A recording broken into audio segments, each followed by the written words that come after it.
दोस्तों आज से जो हम इस सीरीज स्टार्ट करने जा रहे हैं वो बहुत ही ज्यादा अच्छी है। इस सीरीज में आपको वो सारी चीजें मिलेगी जो आप एक बढ़िया से एनिमे में देखना चाहते हो। तो चलिए इस बहुत ही बढ़िया वाली सीरीज को शुरू करते हैं। तो एपिसोड 1 की स्टार्ट में हमें बताया जाता है हजारों साल पहले दाओ डोमेन का सबसे पावरफुल ट्रेजर जिसका नाम त्यान्नी पर्ल था वो वहां से चोरी हो गया, जिसके बाद वो डस्ट रेल में आकर गिर गया था और तब उसे वहां से जोक्यू किंगडम के सबसे पावरफुल मेंबर सीतू ने ले लिया। ऐसा कहा जाता है कि उस पर्ल के अंदर इतनी पावर्स है कि वो किसी भी इंसान को इमॉर्टल रैम तक ले जा सकता है। लेकिन वो पर्ल सीतू के पास आने के बाद से ही पूरी दुनिया में एक लड़ाई सी छिड़ गई, जहां सारे लोग अब बस उस पर्ल को ही हासिल करना चाहते हैं। जिसके बाद हम सीतू को देखते हैं जो उस पर्ल को लेकर वहां से भागने की कोशिश कर रहा होता है, लेकिन उसके पीछे कई सारे गॉड्स पड़े होते हैं ताकि उससे वो पर्ल छीन सके। सुप्रीम गॉड उससे कहते हैं इस पर्ल को ले जाना इतना आसान काम नहीं है, तुम्हें हम सबसे फाइट करनी होगी, उसके बाद ही तुम इस पर्ल को ले जा सकते हो। लेकिन हम सब अपनी पूरी जान लगा देंगे ताकि तुम ये पर्ल ना ले जा सको। लेकिन सीतू कहता है चाहो तो कोशिश कर लो, तुम जितनी भी कोशिश करोगे वो सब नाकाम रहेगी, मैं कैसे भी करके इस पर्ल को यहाँ से लेकर चला जाऊंगा। तब वो सारे गॉड अपने गॉड फॉर्म में आ जाते हैं और अपनी सारी पावर्स का इस्तेमाल करते हुए सीतू के ऊपर अटैक करना शुरू कर देते हैं। लेकिन सीतू भी कम पावरफुल नहीं था, वो जोंक्यू किंगडम का सबसे पावरफुल मेंबर होता है, इसलिए वो भी अपनी पावर्स का इस्तेमाल करते हुए उन सारे के सारे गॉड से लड़ रहा होता है। लेकिन तब भी वो उनके सामने उतना ज्यादा पावरफुल नहीं दिखाई दे रहा था क्योंकि वो अकेला और उसके सामने इतने सारे गॉड्स होते हैं। जिसके बाद वो सारे गॉड्स उसे पकड़ने की कोशिश कर रहे होते हैं। तब सीतू वहां पर अपने स्पिरिचुअल बर्ड को समन कर लेता है ताकि वो उन गॉड से फाइट कर सके। लेकिन वो गॉड भी अपने पॉइजनस स्नेक का इस्तेमाल करते हुए उस बर्ड को पकड़ लेते हैं, जहां अब वो बर्ड भी अकेला हो गया था और उसके सामने अलग अलग गॉड्स के स्पिरिचुअल बीस्ट और बर्ड आ जाते हैं जो उस बर्ड से फाइट कर रहे होते हैं। इसलिए वो बर्ड काफी कमजोर दिखाई देता है। तब अपने आप को हारता देखकर सीतू वहां पर खुद ही को डिस्ट्रॉय करने की सोचता है ताकि वो यहाँ से निकल सके। जिसके बाद वो खुद को डिस्ट्रॉय करके वहां से सीधा जमीन पे गिरने लगता है और फिर वो वहां से जमीन पे आकर गिर जाता है। लेकिन वो पर्ल कहाँ चला गया था इसके बारे में हमें अभी नहीं बताया जाता। अब हमारा सीन एक छोटे से गांव पर मुड़ जाता है जहां हम हमारे मेन कैरेक्टर वांग को देख पाते हैं और वो अपने पेरेंट्स के साथ एक छोटे से घर में रहा करता है जहां उसके पेरेंट्स मूर्तियां बनाने का काम करते हैं और इसी मूर्तियां बनाने के काम से उनका घर चलता है। वो दोनों वांग के लिए पैसे जमा कर रहे हैं ताकि वो एक अच्छे से स्कूल में जाकर पढ़ाई कर सके। लेकिन तभी कुछ लोग घर में घुस आते हैं जिनके पास से वांग के फादर ने कुछ कर्जा लिया हुआ था ताकि वो अपना बिजनेस और ज्यादा बढ़ा सके। तब वो आने के बाद सारी चीजें तोड़ना शुरू कर देते हैं और जितनी भी बची हुई मूर्तियां होती हैं वो उन सभी को उठाकर ले जाने लगते हैं। वांग के पेरेंट्स तो उसके सामने गिड़गिड़ाकर माफी मांग रहे होते हैं कि हमें बस थोड़ी सी और मोहलत दे दो, हम आपका सारा कर्जा उतार देंगे। ये सारी मूर्तियां हमने इसलिए रखी हैं ताकि हम अपने बेटे को एक अच्छे से स्कूल में डाल सकें। लेकिन वो जल्लाद आदमी उनकी एक भी बातें सुनने का नाम नहीं लेता। तब ये देखकर वांग अपने पेरेंट्स से कहता है आपको ऐसे इंसान के सामने झुकने की जरूरत नहीं है, आपके बेटे का फ्यूचर किसी के सामने झुकने से डिसाइड नहीं होने वाला। जिसके बाद वो आदमी अपने बाकी साथियों के साथ वहां से चला जाता है। तब उसके जाने के बाद वांग के पेरेंट्स तो एकदम ज्यादा उदास हो जाते हैं कि हमारे सारे सपनों पर पानी फिर गया, हमने कितनी मुश्किलों से पैसे जमा करने की कोशिश की थी ताकि हमारे बेटे को एक अच्छे से स्कूल में डाल सके जिससे वो आगे चलकर एक बहुत अच्छा इंसान बनेगा।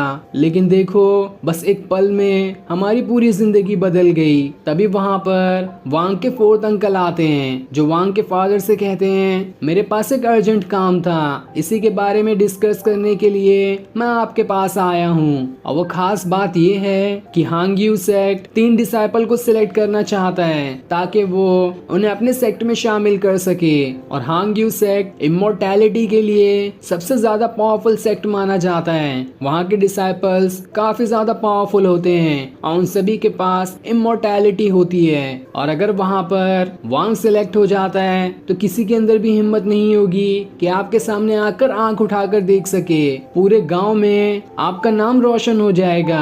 इसलिए मैं चाहता हूँ कि आप वांग को वहाँ पर भेजें ताकि वो हांग्यू सेक्ट में ज्वाइन होने के लिए ट्रायल दे सके। अगर नसीब अच्छी हुई तो वो उसमें सिलेक्ट भी हो जाएगा।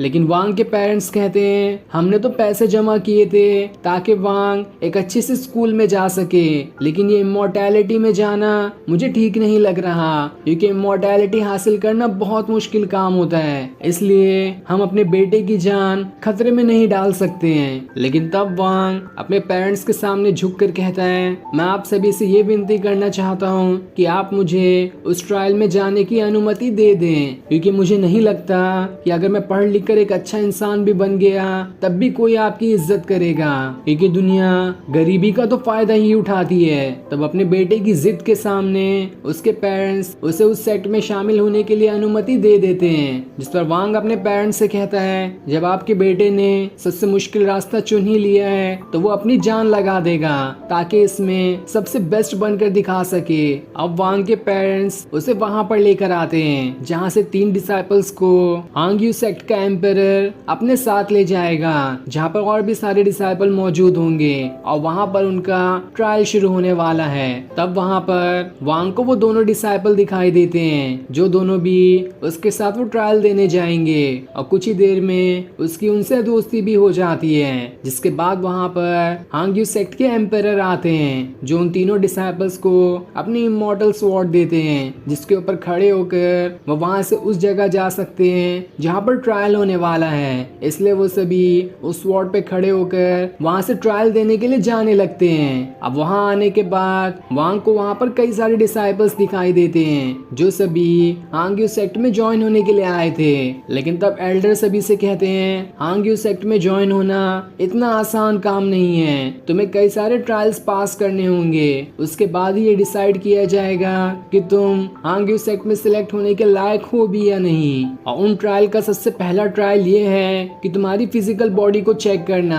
अगर तुम्हारी फिजिकल बॉडी ठीक हुई तभी तुम्हें नेक्स्ट ट्रायल के लिए भेजा जाएगा। जिसके बाद मास्टर अलग अलग डिसाइपल की फिजिकल बॉडी को चेक करना शुरू कर देते हैं कि उनके अंदर कितनी ज्यादा पावर्स हैं और वो आगे का टेस्ट संभाल पाते भी हैं या नहीं। तब इस चीज में कई सारे डिसाइपल्स तो फेल हो जाते हैं, लेकिन वो एक डिसाइपल सिलेक्ट हो जाता है जो वांग के साथ अभी यहाँ पर आया था। तब दूसरा एक डिसाइपल उस मास्टर को कुछ पैसे दे देता है ताकि वो उसे सिलेक्ट कर सके, क्योंकि मास्टर ने उसे रिजेक्ट कर दिया था। तब वो मास्टर पैसों के लालच में उस डिसाइपल को भी सिलेक्ट कर लेता है नेक्स्ट ट्रायल के लिए। अब वहाँ पर वांग की बारी आती है, लेकिन जब मास्टर उसे चेक करते हैं तो उसकी फिजिकल बॉडी उतनी ज्यादा पावरफुल नहीं थी कि वो अगला टेस्ट संभाल सके, इसलिए उसे रिजेक्ट कर दिया जाता है। ये देखकर तो वांग को बिल्कुल चक्कर से आने लगते हैं, क्योंकि वो कितने सारे सपनों को लेकर यहाँ पर आया था, लेकिन बस एक ही सेकंड के अंदर उसके सारे सपने टूट गए। लेकिन तब भी वो हिम्मत नहीं हारता। वो कहता है चाहे कुछ भी हो जाए, भले से मेरी फिजिकल बॉडी उतनी पावरफुल क्यों ना हो, मैं सेकंड राउंड तो खेल कर ही रहूंगा। जिसके बाद मास्टर सभी को सेकंड ट्रायल के बारे में बताते हैं और उनसे कहते हैं तुम्हें यहाँ पर जो बेलों से बनी सीढ़ियाँ दिखाई दे रही है, शाम होने से पहले तुम्हें उन सभी सीढ़ियों को पार करना है और इसके टॉप पर जाना होगा। जो भी सूरज डूबने से पहले टॉप पर पहुंच जाएगा वो इस ट्रायल में पास होगा। तब ये देखकर सारे के सारे डिसाइपल्स उन बेलों से बनी सीढ़ियों पे चढ़ना शुरू कर देते हैं, लेकिन इन सीढ़ियों पे चढ़ना इतना आसान काम नहीं था। जगह जगह पर कई सारे खतरे होते हैं, कहीं से बिजलियां निकल रही थी तो कहीं से आग निकल रहे होते हैं। इस चीज से काफी सारे डिसाइपल उन बेलों से नीचे गिरने वाले होते हैं, पर जैसे वो जमीन पे गिरते इससे पहले ही दूसरे मास्टर उन डिसाइपल्स को आकर बचा लेते हैं, लेकिन इस वजह से वो सारे डिसाइपल एलिमिनेट हो चुके थे। पर वांग अपनी हिम्मत नहीं हारता, उसकी पूरी बॉडी से जगह जगह से खून गिर रहा होता है, लेकिन तब भी वो सबसे आगे और सबसे ऊंचाई पर पहुंच गया होता है। लेकिन तभी वो वहां से किसी अलग ही वर्ल्ड में टेलीपोर्ट हो जाता है जहां चारों तरफ बिल्कुल लावा ही था। लेकिन ये देखकर वांग को समझ आता है कि यहाँ पर असली लावा नहीं है, ये मेरे बस दिमाग द्वारा दिखाया जा रहा विजन है। अगर मैं इसे पार कर लूं तो मैं इस सीढ़ियों के टॉप पर पहुंच जाऊंगा।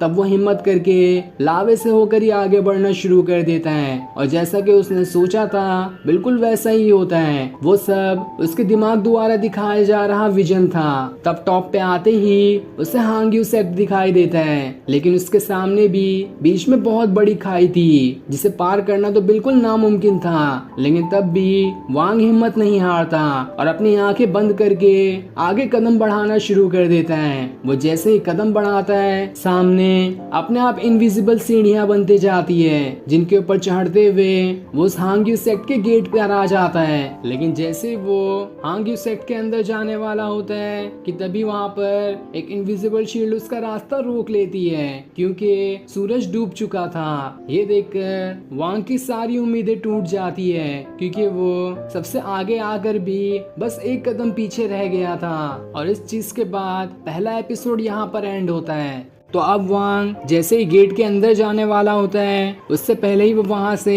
जमीन पर आकर गिरता है। और जैसे वो वहां पर आकर गिरता है उसके सामने वही पर्ल दिखाई देता है, जिसे देखकर वो एकदम हैरान हो जाता है कि आखिर ये पर्ल यहाँ पर कैसे आया और आखिर इस पर्ल के अंदर पावर्स क्या है, ये क्या चीज हो सकती है। और जैसे वो उस पर्ल को हाथ लगाता है वो उस पर्ल की मिस्टीरियस दुनिया में पहुंच जाता है, जहाँ आकर वो हैरान था कि आखिर ये कौन सी दुनिया हो सकती है। तब उसके सामने सीतू की स्पिरिट आती है जो वांग से कहती है आखिरकार कोई इंसान मेरे इस स्पिरिचुअल वर्ल्ड के अंदर आया है। पिछले मैं हजारों सालों से किसी एक ऐसे इंसान का इंतजार कर रहा था जो इस वर्ल्ड के अंदर आ सके, जिसके बाद मैं अपनी स्पिरिट उसके अंदर ट्रांसफर कर दूंगा और इस हिसाब से मेरे पास मेरी पावर्स दोबारा से वापस आ जाएगी। जिसके बाद वो वांग के अंदर घुसने की कोशिश करता है ताकि उसकी बॉडी पे अपना कंट्रोल कर सके, लेकिन वो सीधा उसकी बॉडी से आर पार हो जाता है। ये देखकर वो एकदम हैरान था कि आखिर ये ऐसा कैसे हो सकता है। ये वांग तो बिल्कुल एक नॉर्मल इंसान है, लेकिन तब भी इसके अंदर मेरी स्पिरिट क्यों नहीं जा पा रही। वो कई बार घुसने की कोशिश करता लेकिन हर बार नाकाम ही रहता है। तब ये देखकर वांग उससे कहता है मैं इमॉर्टैलिटी की प्रैक्टिस कर रहा हूँ, क्या आप मुझे मेरी कल्टीवेशन करने में मदद कर सकते हैं। तब ये देखकर सीतू उससे कहता है तुमने कभी अपनी फिजिकल पावर्स को देखा है, तुम्हारे अंदर तो कुछ भी नहीं है और तुम चले हो इमॉर्टैलिटी सीखने के लिए। बच्चे ये तुम्हारा सपना ही रह जाएगा। लेकिन तब ये सुनकर वांग को गुस्सा आ जाता है। वो कहता है मैं पैदा गरीब हुआ था लेकिन मेरे अंदर जोश और हिम्मत की कमी नहीं है। अगर मैं अच्छे से काम करूं तो मैं अपनी किस्मत भी बदल सकता हूं और ये चीज मैं दुनिया को करके ही दिखाऊंगा। तभी वहां पर एल्डर आकर वांग को ले जाते हैं और उसके पेरेंट्स के पास उसे लेकर आते हैं, क्योंकि वो दोनों काफी परेशान हो चुके थे, क्योंकि वांग इतनी ऊंचाई से गिरने के बाद किसी को दिखाई भी नहीं दिया था। तब वांग के पेरेंट्स अपने बेटे को देखकर एकदम ज्यादा खुश हो जाते हैं और उसके गले लगा लेते हैं। जिसके बाद वहाँ पर वो मास्टर आते हैं जो वांग को खुशखबरी सुनाते हुए कहते हैं भले से तुमने सेकंड टेस्ट को पूरा नहीं कर पाया, लेकिन सबसे आगे जाने वाले तुम ही थे, इसलिए आज से तुम हांग्यू सेक्ट का हिस्सा हो। ये सुनकर तो वांग को अपने कानों पर विश्वास नहीं होता कि आखिर ये मैं क्या सुन रहा हूँ। मैंने इमॉर्टैलिटी के लिए अपना पहला कदम बढ़ा दिया है और अब मैं पीछे कभी नहीं हटने वाला। जिसके बाद मास्टर वांग को वहाँ से अपने सेक्ट में ले जाते हैं, जहाँ आने के बाद एक दूसरा मास्टर वांग को सारी चीजें बताता है कि यहाँ पे डिसाइपल्स के कपड़े उनके रैंक दर्शाते हैं। जिनके पास ग्रे कलर के कपड़े होते हैं उनका कोई भी रैंक नहीं होता, और जिनके पास येलो कलर के कपड़े होते हैं वो सेकंड रैंक पर आते हैं, और जिनके पास रेड कलर के होते हैं वो उनसे भी ज्यादा आगे फर्स्ट रैंक पर आते हैं। और लास्ट में होता है व्हाइट कलर के कपड़े, जिसके बाद तुम एक मास्टर या उससे क्लोज टू लेवल के पहुंच सकते हो। लेकिन व्हाइट कलर के कपड़ों तक पहुंचने के लिए तुम्हें बहुत ज्यादा मेहनत करने की जरूरत पड़ेगी। जिसके बाद वो मास्टर वांग को हॉस्टल में लेकर आते हैं, जहाँ पर नए आए हुए सारे डिसाइपल्स को रखा जाता है। अब हॉस्टल में आने के बाद वांग को वहाँ पर और भी कई सारे डिसाइपल्स दिखाई देते हैं जो सभी हंसी मजाक कर रहे थे। तब हॉस्टल मास्टर सभी को उनका बैज देता है, जिसमें कल उन्हें क्या काम करना होगा इसके बारे में लिखा होता है। हॉस्टल मास्टर सभी को ये चेतावनी देता है कि अगर किसी ने भी अपना काम पूरा नहीं किया तो मैं इसकी शिकायत एल्डर से करूंगा और वो सीधे सीधे तुम्हें हांग्यू सेक्ट से बाहर निकाल कर फेंक देंगे। इसलिए जिसके पास जो काम है उसे वो काम पूरा करना होगा। तब अगला दिन दिन आ जाता है और वांग को ये काम मिला था कि उसे एक छोटी सी बाल्टी से बड़े बड़े कई सारे ड्रम को भरना होगा, जो काम बिल्कुल इम्पॉसिबल के बराबर है। लेकिन तब भी वांग इस काम को करने के लिए तैयार हो जाता है, जहाँ इस काम को करते हुए उसके हाथ में छाले पड़ जाते हैं, जिस वजह से वो काफी ज्यादा थक गया होता है। तब वो एक बाल्टी पानी के अंदर उसी मैजिकल पर्ल को रख देता है और जैसे उसके अंदर हाथ डालता है उसके हाथ के सारे छाले बिल्कुल ठीक हो जाते हैं और जिसके बाद वो उस पानी को भी पी जाता है और जैसे वो पानी पीता है उसकी पूरी बॉडी रिफ्रेश हो जाती है, मानो कि वो अब जरा सा थका ही ना हो। ये देखकर वो बहुत ज्यादा खुश हो जाता है कि इससे तो मैं बड़ी ही आसानी के साथ काम कर सकता हूँ अपना सारा का सारा। अब अगले दिन वांग ने उस पर्ल के वाटर को एक बोतल के अंदर डाला होता है ताकि जब भी वो थकेगा उस पानी को पीकर बिल्कुल रिफ्रेश हो जाएगा और इस वजह से वो काफी जल्दी अपना काम किए जा रहा होता है। ये देखकर तो सीतू भी खुश था कि ये वांग तो बहुत जल्दी इस पर्ल की पावर्स को सीख रहा है, लेकिन इस चीज से हॉस्टल मास्टर को शक हो रहा होता है कि आखिर ये वांग ने इतनी जल्दी इतने बड़े बड़े ड्रम को कैसे भर दिया, जिसे करने में तो लोगों को हफ्ते निकल जाते हैं और इसने एक हफ्ते का काम बस एक दिन के अंदर पूरा कर दिया। जरूर कुछ तो गड़बड़ है। इसलिए जैसे ही वांग पानी भर रहा होता है तभी वहाँ पर हॉस्टल मास्टर आकर उसके ऊपर अटैक कर देता है और उसे मारते हुए कहता है, तुम यहाँ पर नए आए हुए डिसाइपल हो जिसका अभी तक कोई रैंक ही नहीं है, इसलिए तुम जमीन के कीड़े हो और कीड़ों की तरह ही रहना चाहिए। जिसके बाद वो एक जोरदार किक उसे मारकर वहाँ से दूर फेंक देता है। ये देखकर वांग को बहुत ज्यादा गुस्सा आता है। सीतू उससे कहता है, आखिर तुम क्या कर रहे हो, जाके उससे फाइट करो। लेकिन वांग कहता है, मैं फाइट नहीं कर सकता, अगर मैंने हॉस्टल मास्टर को कुछ भी किया तो उसकी शिकायत सीधा एल्डर को कर देगा, जिस वजह से मुझे इस सेक्ट से ही बाहर निकाल दिया जाएगा, इसलिए मैं हॉस्टल मास्टर के साथ कुछ भी नहीं कर सकता। तब ये सुनकर सीतू उससे कहता है, तो ठीक है, अब मैं ही तुम्हें अच्छे से कल्टीवेशन करना सिखाऊंगा, जिस वजह से तुम्हारे पास थोड़ी तो पावर्स आएगी ताकि तुम किसी भी मुसीबत में अपना बचाव कर सको। जिसके बाद वो उसे 7 अलग अलग एलिमेंट्स की पावर्स के बारे में बताने लगता है, जिसमें वाटर, फायर, विंड और ऐसे ही ग्रेविटी करके कई सारी टेक्निक्स होती है और उन सभी एलिमेंट्स को वांग को सीखना होगा, जिसके बाद वो काफी ज्यादा पावरफुल बन जाएगा।